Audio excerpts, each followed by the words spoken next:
Was it possibly when your ass was rotting in jail and I broke it out? Was that the nuttiest thing? That was nutty, not to mention stupid. Ever been sucker punched? Lulled into a sense of familiarity, only to be blindsided by something completely different?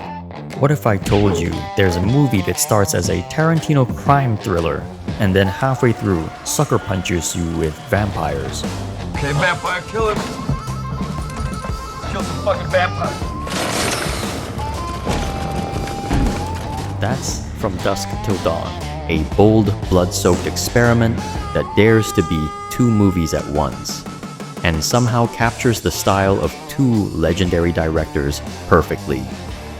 Hey my fiends, I'm VCR Guy, and today we're kicking off a Halloween special with Robert Rodriguez and Quentin Tarantino's gore-drenched cult classic From Dusk Till Dawn. Okay, Ramblers, let's get rambling. Lord VCR, Keeper of Images, Clerk of the Shadows, Memory of Films, reveal to us forgotten cinema, and show us why movies always matter.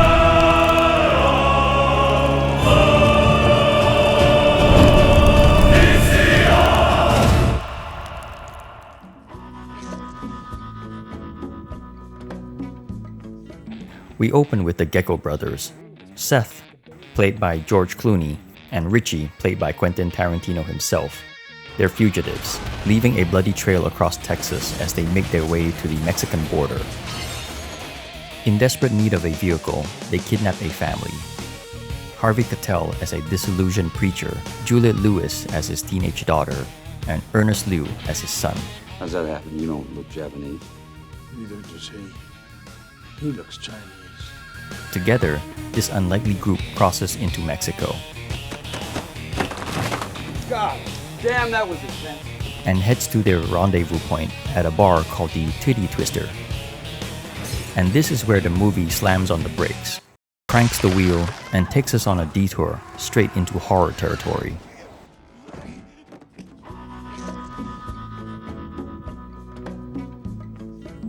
WTF. That's really the only way to describe From Dusk Till Dawn. It's a chimeric mashup of extremes, constantly flipping modes and catching you off guard. Every few minutes, it slaps you with another sharp left turn that makes you blurt out, "What the actual f-?" Take the opening sequence. We start with Texas Ranger Earl McGraw, played by Michael Parks, having a calm, almost mundane chat with liquor store clerk Pete Bottoms. It's a quiet scene, McGraw venting about his day while the camera stays still, giving you this false sense of calm.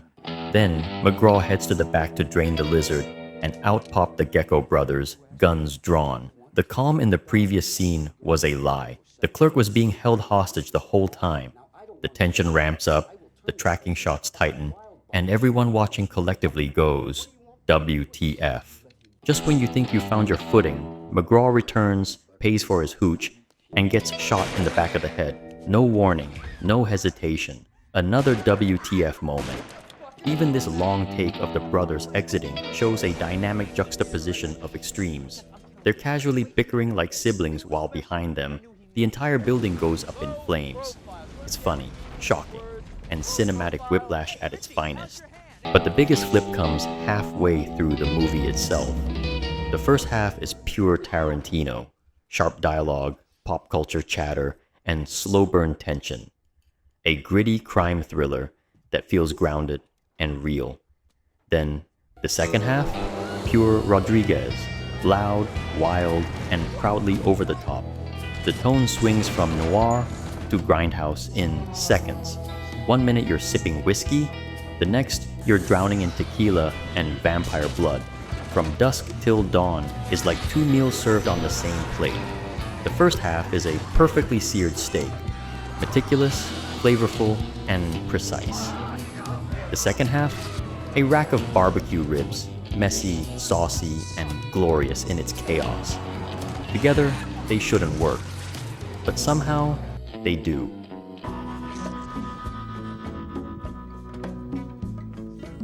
George Clooney might be Hollywood royalty now, but back in 1996, he was just that dude from ER. From Dusk Till Dawn was George Clooney shot at the big time, and boy, he sure as hell nailed it as Seth Gecko. Coming off as an outlaw who can charm a hostage, insult the sheriff, and look good doing both. Hell you want? You think I want, you mean old bastard? I want a fucking room. He brings a great mix of charming swagger and ruthless badass vibe, and this role proved that he could carry an entire film as a leading man. Are you such a loser? You can't tell when you've won? And then there's Quentin Tarantino as Richard Gecko, the creepy younger brother. He's unnerving, unpredictable, and genuinely disturbing in a way that makes you forget he also wrote the script. Richie, would you do me a favor and eat my for me, please? Sure. It's one of those performances that makes you question whether he's acting or indulging in his fantasies. Harvey Keitel is great too. He grounds the chaos as the reluctant preacher Jacob Fuller, trying to hold his fractured family together while struggling with his faith. Juliette Lewis delivers that blend of innocence and edge she perfected in Natural Born Killers. But I just want to know, don't you believe in God anymore? And Ernest Liu, well, he's fine. Bow your head, kneel, and worship at the feet of Santanico Pandemonium!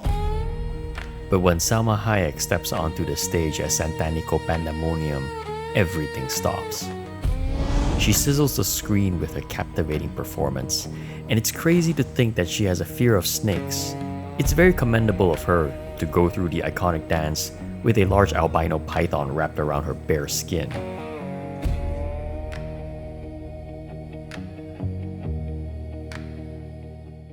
The true standout of From Dusk Till Dawn are the effects.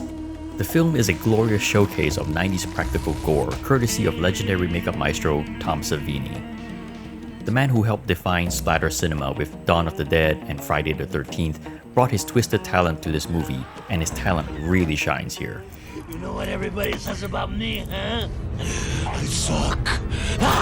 There's none of that weightless CGI slop here, just latex, prosthetics, and gallons of stage blood.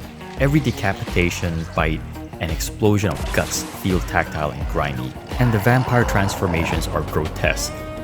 Savini even steps in front of the camera as Sex Machine, armed with a literal gun for, well, you know where. It's that perfect blend of grindhouse absurdity and practical artistry that reminds you why Rodriguez and Tarantino's collaboration works. They both worship the same gods of pulp cinema. In an era before digital dominance, From Dusk Till Dawn stands as a love letter to handcrafted horror. It's gory, creative, and full of personality.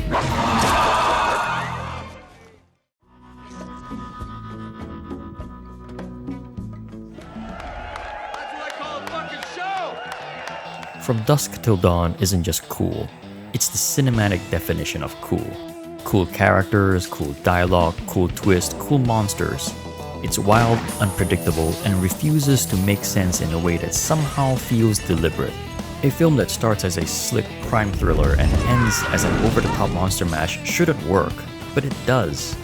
Every tonal clash, every jarring shift, every what the hell happened moment is on point. Clooney proved he could be a movie star. Tarantino proved he could be even weirder than people thought. Salma Hayek became a legend, and Tom Savini reminded everyone that practical gore will always hit harder than any CGI explosion. Sure, it's messy, it's chaotic, it breaks every storytelling rule in the book, but that's exactly why it works. From Dusk Till Dawn gets a very cool score from VCR, for its originality, for its unapologetic weirdness, and for reminding us that sometimes the best stories are the ones that don't play by the rules. Because if a movie can make you say WTF every 10 minutes and still keep you grinning the whole way through, it's doing something right. I'm VCR Guy, and this has been Very Cool Reviews. Please like, share, and subscribe, and remember, don't be mean, be kind, and rewind. Press play now. Let the memory shine. Retro fire. Frozen in time.